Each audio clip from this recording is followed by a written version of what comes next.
नमस्कार दोस्तों, आप सभी का स्वागत है आपके अपने YouTube चैनल जी किलोना स्टडी पर।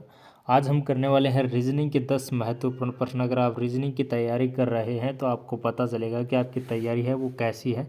इन 10 प्रश्नों के जवाब है वो आपको कमेंट बॉक्स में बताने हैं। तो चलिए स्टार्ट करते हैं। और 1 नंबर प्रश्न हमारा 2, 8, 3। जिस प्रकार 2 का 8 से संबंध है उसी प्रकार 3 का किससे संबंध होगा। 2 का 8 से संबंध है। 2 का अगर हम क्यूब करेंगे, 2 का हम घन करेंगे, 2 का घन यानी 2 की क्यूब है वो कितना होता है, 8 होता है। तो उसी प्रकार 3 का हम क्यूब करेंगे, 3 का क्यूब करेंगे तो हमारे पास 3 × 3 × 3 यानी कि 27 सूत्र है वो हमारे पास आ जाएगा। तो जो बी नंबर ऑप्शन है एकदम सही हो जाएगा। जिस प्रकार 2 का 8 से संबंध है उसी प्रकार 3 का 27 से संबंध है। और अगला प्रश्न हमारा 2 नंबर प्रश्न 25, 6, 36। जिस प्रकार 25 का 6 से संबंध है उसी प्रकार 36 का किससे होगा। 25 और 6, तो 25 का अगर हम वर्गमूल करेंगे, 25 का हम रूट करेंगे तो हमारे पास आएगा 5, और 5 में अगर हम 1 जोड़ देंगे तो हमारे पास कितना आ जाएगा 6, यानी कि 25 का क्या संबंध हुआ 6। सबसे पहले हमें 25 का रूट किया, उसके बाद में हमने 1 जोड़ दिया, रूट किया तो कितना आया 5, और 5 में 1 जोड़ दिया 6। तो इसी प्रकार 36 का अगर हम रूट करेंगे तो हमारे पास कितना आएगा 6 आएगा। 36 का रूट करेंगे, 36 का वर्गमूल करेंगे तो 6 आएगा, 6 में 1 जोड़ दिया तो कितना उतरा है हमारे पास 7। तो 36 और 7 का संबंध है वो हो जाएगा। तो जो हमारे पास 1 नंबर ऑप्शन है वो एकदम सही हो जाएगा। 3 नंबर प्रश्न हमारे पास इस प्रकार का डायग्राम हमें दिया गया है, 3 त्रिभुज दिए गए हैं। यहाँ पर 15, 21 और यहाँ पर जो प्रश्नवाचक चिन्ह है इसके स्थान पर क्या आएगा यह बताना है। तो सबसे पहले दे रखा है हमें 4, 16, 5, 25, 6, 36। इस प्रकार ये वर्ग के सीक्वेंस में दे रखे हैं। हमें इसकी ओर ध्यान नहीं देकर हमें करना क्या है, हमें यह देखना है कि यहाँ पर 15 ही क्यों आया, यहाँ पर 21 ही क्यों आया, क्योंकि हमें इस प्रश्नवाचक चिन्ह के स्थान पर बताना है। तो यहाँ पर 15 क्यों आया, यहाँ पर 15 एक तरीके से आ सकता है। जैसे 4 और 16 कितने हुए, 4 और 16 20 हुए, 20 में हमने 2 का भाग दिया तो कितना आया 10 आया, और 10 में जो नीचे वाले 5 है वो जोड़ देंगे तो कितना आ जाएगा 15 आ जाएगा। 10 में नीचे वाले 5 जोड़ने पर कितना आ जाएगा 15 आ जाएगा। इसी प्रकार 5 और 25 है, 5 और 25 को हम जोड़ेंगे तो कितना होगा 30 होगा। 30 में 2 का भाग लगाएंगे तो कितना आएगा 15 आएगा, और 15 में नीचे वाले 6 है वो जोड़ देंगे तो कितना आ जाएगा 21 आ जाएगा। इसी प्रकार इसको करना है 6 और 36 कितने हुए, 6 और 36 हमारे पास 42 हुए, 42 में हमने 2 का भाग लगाया तो कितना आया 21 आया। अब 21 में नीचे वाले 7 है वो जोड़ देने हैं, 21 में अगर नीचे वाले 7 जोड़ेंगे तो हमारे पास 28 आएगा। तो जो सी नंबर ऑप्शन है वो एकदम सही हो जाएगा कि प्रश्नवाचक चिन्ह के स्थान पर 28 आएगा। सबसे पहले ऊपर वाले दोनों को जोड़ लेना है, उनका औसत निकाल लेना है, 2 का भाग देना है, और फिर जो नीचे वाली संख्या है उसको जोड़ देना है। और अगला प्रश्न हमारा 4 नंबर प्रश्न, रात दिन तो रोना। रात का विलोम शब्द हमें यहाँ पर दिन दिया गया है, तो रोना का क्या हुआ, तो रोना का हंसना हो जाएगा। तो जो हमारे पास 1 नंबर ऑप्शन है वो एकदम सही हो जाएगा। और अगला प्रश्न है 5 नंबर प्रश्न, ABC बराबर 1, 2, 3, GHI बराबर 7, 8, 9, GKL बराबर क्या होगा यह हमें बताना है। तो सबसे पहले हमें यह पता करना है कि ABC बराबर 1, 2 ही 3 ही क्यों दिया गया है, क्योंकि अंग्रेजी वर्णमाला क्रम में ए कितने पर आता है, ए है वो 1 नंबर पर आता है, बी 2 पर आता है, और जो सी है वो 3 पर दिया गया है। यानी कि हमें अंग्रेजी वर्णमाला क्रम में जो अक्षर आते हैं उन्हीं के आधार पर दिया गया है। जैसे GHI है, जी कितने पर आता है, जी 7 पर आता है, एच है वो हमारे पास 8 पर आता है, और आई है वो 9 पर आता है। अंग्रेजी वर्णमाला क्रम के अनुसार दिया गया है।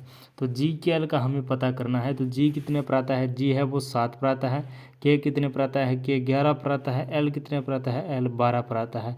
यानी कि 7, 1, 1, 2 वाला ऑप्शन है वो हमारे पास यहाँ पर एकदम सही हो जाएगा। 7, 11, 12 वाला ऑप्शन है वो एकदम सही हो जाएगा। और अगला प्रश्न है 6 नंबर प्रश्न, राम की आयु रमेश से 2 वर्ष ज़्यादा है। 5 साल बाद राम की आयु 13 वर्ष होगी, तो वर्तमान में रमेश की आयु है वो क्या है।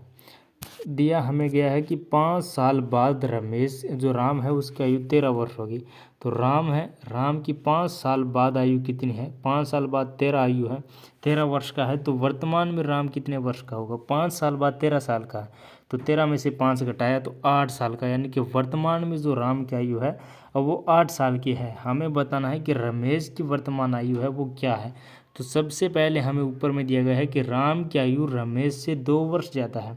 रमेश की आयु से राम की आयु है वो 2 वर्ष ज़्यादा है। यानी कि वर्तमान में जब राम है वो 8 साल का है तो रमेश कितने साल का होगा, रमेश 6 साल का हो जाएगा, क्योंकि राम है वो रमेश से 2 वर्ष बड़ा है। तो जो हमारे पास रमेश की वर्तमान आयु आई है वो 6 वर्ष आई है। तो जो ए नंबर ऑप्शन है वो एकदम सही हो जाएगा। और अगला प्रश्न है, गीता ने एक लड़के की ओर इशारा करते हुए कहा कि इसकी माँ मेरी बेटी है। तो बताओ गीता का उस लड़के से क्या संबंध है। तो सबसे पहले हमें इस प्रकार का एक डायग्राम बना लेना है इन सवालों के लिए। तो गीता एक लड़के की ओर इशारा करते हुए कहती है, लड़के को हम एल मान लेते हैं कि इसकी माँ, इस लड़के की माँ, इसको हम एम से मान लेते हैं, मेरी बेटी है। इस लड़के की जो माँ है वो गीता की बेटी है। हमें उस लड़के का गीता से संबंध है वो बताना है। तो लड़का, उस लड़के की माँ एम हुई और उसकी जो माँ हुई वो गीता हुई, यानी कि जो गीता की बेटी है वो कौन है, एम है। तो गीता और लड़के का संबंध है वो क्या होगा, नानी का होगा। यानी कि जो गीता है वो उस लड़की की नानी लगेगी, क्योंकि जो लड़का है उसकी माँ है वो कौन है, एम है, और एम की माँ है वो कौन है, गीता है। तो जो हमारे पास ए नंबर ऑप्शन है वो एकदम सही हो जाएगा, क्योंकि गीता की बेटी कौन हुई, एम हुई, और एम का लड़का कौन हुआ, एल हुआ। 8 नंबर प्रश्न हमारा, मुर्गियों और गायों का एक झुंड एक साथ है, कुल टांगों की संख्या 100 है तथा सिर 30 है। तो बताओ मुर्गियों की कुल संख्या है वो कितनी है। हमें दिया गया है कि मुर्गियों और गायों का झुंड है वो एक साथ है, कुल पैरों की संख्या यानी टांगों की संख्या है वो कितनी है, वो 100 है, तथा कुल सिर कितने हैं, सिर है वो है 30। सिर कितने हैं, सिर 30 है, यानी कि सिर तो एक ही होता है, चाहे मुर्गी हो चाहे गाय हो कोई हो, तो एक सिर है तो 30। टोटल संख्या हमारे पास मुर्गी और गायों की कितनी हुई, 30 हुई, और पैरों की जो संख्या है वो 100 हुई। हमें बताना है कि मुर्गियों की संख्या है वो कितनी होगी, 10 होगी, 20 होगी, 30 होगी या 40 होगी। तो सबसे पहले तो हम पैर कितने हैं, पैर हमारे पास 100 है, सिर 30 है। तो मुर्गी के कितने पैर होते हैं, मुर्गी के 2 पैर होते हैं। गाय के कितने पैर होते हैं, गाय के 4 पैर होते हैं। अगर हम 20 गाय माने उस झुंड में से 20 गाय माने तो 20 को 4 से गुणा करेंगे, क्योंकि एक गाय के 4 पैर होते हैं। तो 20 गायों के कितने पैर हो जाएंगे, 20 गायों के 80 पैर हो जाएंगे।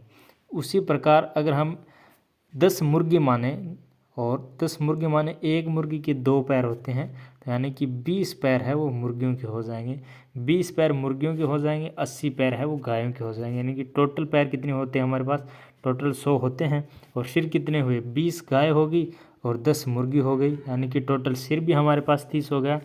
टोटल सिर हमारे पास 30 हो गया और टोटल जो टांग है यानी कि पैरों की संख्या है वो भी 100 हो गई। तो हमारे पास मुर्गियों की संख्या कितनी आई, मुर्गियों की संख्या 10 आई। गायों की संख्या कितनी आई, गायों की संख्या 20 आई। पूछा हमें गया है कि मुर्गियों की संख्या कितनी है, मुर्गियों की संख्या 10 है। तो जो ए नंबर ऑप्शन है वो एकदम सही हो जाएगा। और अगला प्रश्न है, ए का मान कितना रखा जाए कि निम्न समीकरण है वो सही हो जाए। समीकरण हमें दिया गया है 5 + 4 गुणा ए बराबर 25। 5 + 4 गुणा ए बराबर 25। अगर हम 5 + 4, ए की जगह हम रखें 5, ए की जगह हम 5 रखेंगे तो कितना होगा, 5 को 4 से गुणा किया तो कितना आया, 20 आया, और 20 में 5 जोड़ देंगे तो हमारे पास बराबर में 25 है वो आ रहा है। यानी कि ए का मान अगर हम 5 रखेंगे तो ये जो समीकरण है वो सही हो जाएगा। ए का मान हम 5 रखेंगे तो 5 + 4 गुणा 5, 5 को 4 से गुणा किया तो 20, 20 और 5 बराबर में 25 है वो दिया गया है। और अगला प्रश्न है हमारे पास 10 नंबर प्रश्न, भारत, दिल्ली तो इटली। भारत की राजधानी दिल्ली है तो इटली की राजधानी है वो कौन सी है। यहाँ पर जो प्रश्नवाचक चिन्ह दिया गया है इसके स्थान पर कौन सा ऑप्शन है वो आएगा, ये आपको कमेंट में बताना है कि भारत की राजधानी दिल्ली तो इटली की राजधानी है वो कौन सी है। कमेंट में आपको ज़रूर बताना है। अगर आपको नहीं भी पता है तो कमेंट ज़रूर करना है, क्योंकि आपको कमेंट में इसका जवाब है वो मिल जाएगा। उम्मीद करता हूँ कि आपको ये जो क्लास है वो अच्छी लगी होगी। अगर अच्छी लगी तो लाइक करना, चैनल को सब्सक्राइब करना। Thank you.